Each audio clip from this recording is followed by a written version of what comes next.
His Excellency the President chaired an emergency session of the Cabinet meeting this morning. The session of Cabinet was convened, as you're all aware, when he spoke on Saturday, to assess the impact of extreme weather as manifested in the above normal rainfall and short rains classified by the Meteorological Department as the El Nino phenomenon. It has resulted from the El Nino. Of course, what has happened is that we have seen widespread flooding that has regrettably led to the loss of lives, displacement of families, disease outbreaks, destruction of infrastructure and property, as well as prolonged power outages across Kenya and many parts of the Eastern Africa region. Cabinet, first and foremost, condoled with the bereaved families and all persons adversely affected by the devastating effects of this weather phenomenon. Consequently, Cabinet has sanctioned various policy and administrative interventions to augment the ongoing state mitigation and response being implemented by the national and county governments. The additional policy and administrative interventions sanctioned by Cabinet this morning will enhance our national resilience and preparedness for future weather and climate-driven disasters, as well as better empower the state to prevent further loss of lives, destruction of property, and interruptions to our way of life arising from the El Nino situation.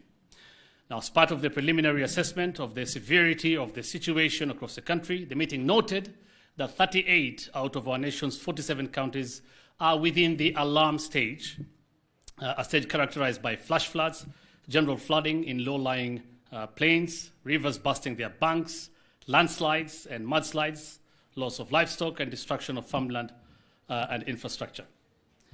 Cabinet noted with regret that we have lost 76 Kenyans to El Nino, while 35,000 households have been displaced.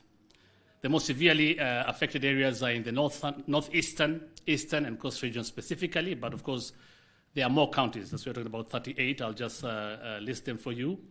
In northeastern, the affected counties are Mandera, Wajir, and Garissa. So that's the entire northeastern region. Coast also, the entire region, Kilifi, Mombasa, Tana River, Taita, Taveta, Kwale, and Lamu. In central, Muranga, Nyeri, Kiambu, and Kirinyaga. In eastern, Isiolo, Kitui, Machakos, Makueni, Marsabit, Meru, and Tharaka Nithi counties. In Nyanza, the entire region as well, Homa Bay, Kisumu, Migori, and Kisii. Western, Bungoma, Busia, and Kakamega counties. Rift Valley, the counties include Baringo, Bomet, Kajiado, Kericho, Nandi, Narok, Turkana, Trans Nzoia, Uasin Gishu, and West Pokot, and of course, in Nairobi. In that regard, Cabinet noted that the state had allocated 7 billion shillings, with which it is implementing various programs to address the plight of Kenyans across the country. The funds were appropriated by Parliament and the contingencies fund as part of the 2023-2024 financial year budget and supplementary appropriations number 1 of the same financial year. The resources committed will be applied for humanitarian response, including distribution and supply of medical commodities, food and non-food items, rehabilitation of infrastructure, and resettlement of displaced families. The state's intervention is being undertaken in a joint effort between the national and county governments, and which incorporates the Kenya Defence Forces and the National Youth Service in operation with the Kenya Red Cross Society. Through aircraft made available by the Kenya Defence Forces, medical supplies have been airlifted to the most vulnerable counties. I'll go to some specific measures that the government has already taken since the President spoke on Saturday. To support farmers who have been adversely affected, the government has disbursed 500 million shillings to the new KCC to mop up excess milk during this rainy season. The government has also airlifted medical supplies worth 180 million shillings through the KDF and in conjunction with the Wajir County government to Wajir County. Infrastructure restoration is being implemented following damage caused by rains. The works on the following roads and bridges have been repaired. 1, Bogolo Bridge on the Mtwapa Malindi Road has been repaired. Jilango Center on the Nuno Modogashi Road has been repaired. Madade Center on the Wajir Mandera Road has been repaired. Ohio Center on the Nuno Modogashi Road has also been repaired. Garbakole in Mandera, they call it end of the tarmac there, has been repaired. And the Garissa airstrip has also been repaired and commercial flights will resume tomorrow. And of course, it will really go a long way in coordinating relief efforts. Ongoing works to be completed by tomorrow, Tuesday 28th, include repairs at Maalim Tokbub on the Nino Modogashe Road and Kotulo, Mandera on the Wajir Mandera Road. The works in progress include Tula on the Thika Garissa Road, Arer on the Thika Garissa Road also, and Moyale to Ramu Road in Mandera through Bute in Wajir. To fortify the national response, the Cabinet sanctioned the following additional interventions. One, scaling up the scope of humanitarian assistance to reach more than 50,000 households, especially in the arid and semi-arid counties. The Cabinet also observed that to support county governments in addressing the disaster situations in their respective areas, the National Treasury last week disbursed 10 billion shillings of their shareable revenue. Cabinet also directed the National Treasury to release an additional 10 billion shillings to county governments this week, again, part of their shareable revenue. And of course, the government is encouraging the counties, as much as it's part of the shareable revenue, government is encouraging counties to try and reallocate some of these funds to the dire situation now occasioned by these floods. The government also directed the enhanced deployment of the KDF and all public civilian aircraft to transport medical supplies, food and non-food items for targeted distribution as recommended. It also sanctioned a proposal to be sent to Parliament for the replenishment of the contingencies fund and the rationalization of the budget and supplementary appropriations too of the current financial year. Cabinet also directed the National Treasury to further rationalize the current budget and direct ministries, departments, and agencies, that is MDAs, to commence reallocation of funds in their budgets to support the emergency response being undertaken by the state. Scaling up of rapid response to rehabilitate dilapidated road networks and facilitate delivery of humanitarian assistance to the affected populations will also be done. And Cabinet also sanctioned the distribution of over 150,000 mosquito nets to the affected counties. That is already happening. Cabinet also directed the Ministry of Energy and Petroleum, in consultation with all agencies within the sector, to give priority to maximum production, uptake, and distribution of hydro-generated power. It further directed the Ministry of Energy to pass the benefit of lower electricity tariffs to the public in a manner that promotes the increased use of hydro-generated power, which has presently increased to 20%, while diesel has gone down from 15% to 10%. Cabinet also committed the coordination of all state efforts to the National Disaster Operations Center, which will coordinate all relief activities by activating the whole-of-government approach, thus ensuring efficient deployment of resources and enhanced communication among relevant government agencies and humanitarian organizations. An ad hoc cabinet committee was also established on disaster response under the leadership of His Excellency the Deputy President to coordinate the state response. Through the National Disaster Operations Center, the government will continue to provide regular updates on the progress of our relief efforts, and the center shall work closely with the media in disseminating accurate and timely information to the public.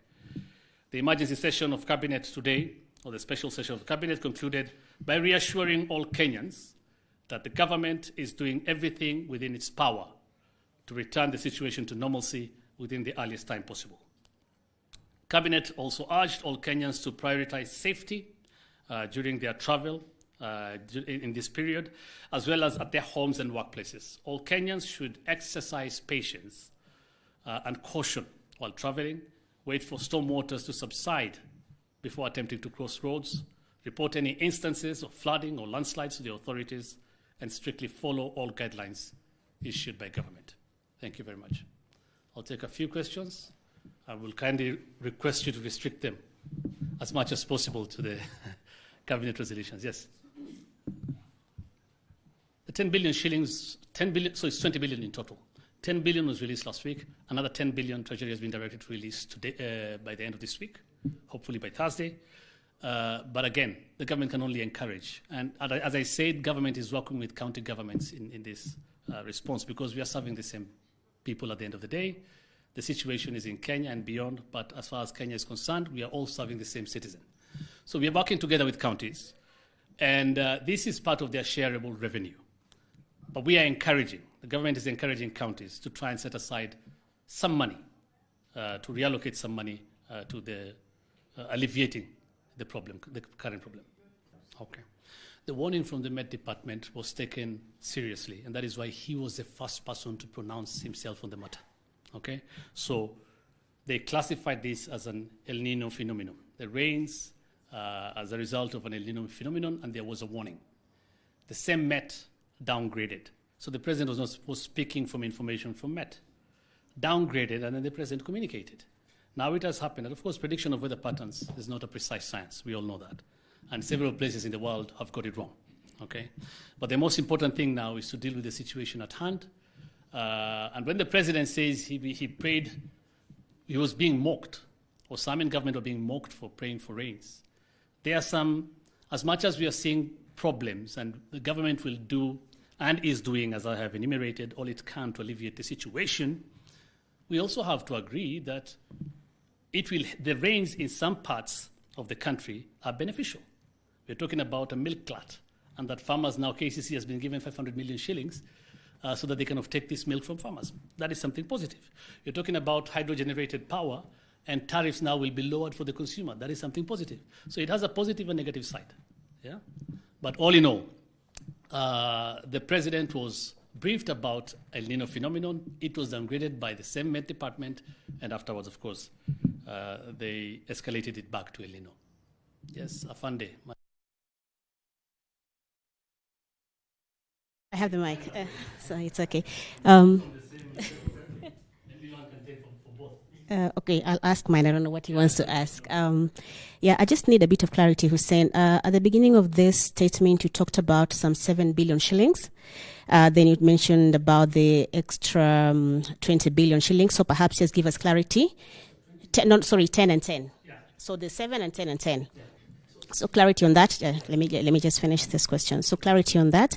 And then there seems to be the semblance of a delayed response from government from the start of this El Nino rains, something my colleague has alluded to there. We have, I think we're the third or fourth week of the El Nino rains. People have died, and there has been a lot of disconcerted response from government, both from national, at the executive level, county level. What do you think that happened, and what lessons do you think perhaps the executive can take from what has happened here? So those are three questions. So number one, where government, of course, relies on in its system, and it's a well-established system, to categorize disasters once they happen. And that is why I said we are at an alarm stage, and not in all counties. So the response has been okay, and that is why the president spoke on Saturday, after seeing an escalation of the rainfall, of course, and floods, and the devastation in some of these counties. And that is why a special cabinet meeting was held, and these measures have been put. And there's a response going on the ground. Again, government has its own established protocols, and information is relayed about the people who lost their lives or people who are affected. And again, we condole with all the bereaved families because of what has happened. But those are the figures we're getting as government from our own people or from our own government officers on the ground. The third question was? Yeah, the amounts. No, there's no discrepancy there. 7 billion is contingencies fund, okay, that is supposed to cater for this. So government has, and cabinet today, as I said, has talked about those funds and how they will be used to coordinate relief efforts. And of course, is asking Parliament again to replenish that amount. 10 billion last week, 10 billion this week. It has to do with shareable revenue to counties. It's not about the contingency funds. I hope that answers it, Brenda. Yeah?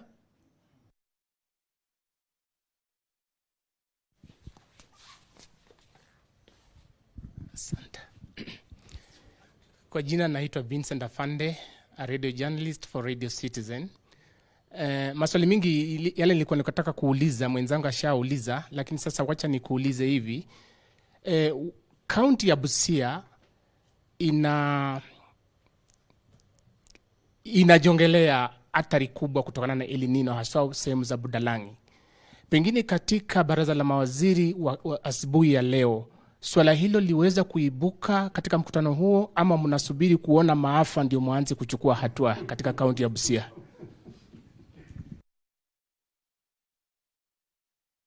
Mayo. Afande, I think tumeongea kuhusu counties ambazo zimeathirika na tumezitaja, na nimesema among hizi counties 38 Busia ni mojawapo. Okay? Na pia niliongelea kuhusu counties ambazo zimeathirika zaidi. So Busia iko kwenye orodha na pia inashughulikiwa kama counties zingine zote. Afande. Yeah. Okay? I wanted a bit of clarification from the 7 billion shillings. Is it in addition to the 2.4 billion shillings released last week? And is it going to be shared to counties, or it's national government dealing with it? It's actually provided for in the Constitution as well. It has nothing to do with counties. It's part of the contingency fund. So 2.4 billion that went to ASALS, Department of ASALS, arid and semi-arid, for food and non-food items is part of the 7 billion contingency fund that now we are asking, or government is asking Parliament to replenish. Okay, last one here.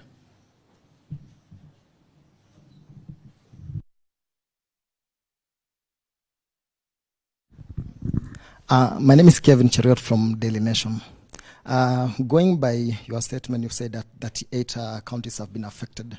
And don't you think that the government has taken long? Maybe it should declare the ongoing El Nino as a state of emergency. The discussions in cabinet, and of course, the decision to call something or declare a national disaster is based on data on the ground. The data that has been assessed on the ground, as I said, only puts this so far at an alarming stage. And as I said, there's a National Disaster Operations Center that is up and running. It will be based in Nyaya House under the Ministry of Interior. They are assessing by the minute data from the ground and whether there is need to escalate this beyond where it is right now. Yeah? So we have a situation, it's alarming. After the alarm stage, if things get out of hand, if things get worse, then, of course, the government will decide then whether, based on the data on the ground, it's time to call it a disaster. But for now, it is not. Okay, thank you very much. Nashukuru sana. Yeah. Yeah. The government has been asking people who are living close to areas that are prone to landslides, flooding, even the dams, to actually move to higher ground. But some of them are resisting. What can the government do, or what is the government doing beyond just asking them to move? Is there plans, or there plans to actually have them, forcefully move to safety? Again, Brenda, that is based on how the situation will be assessed.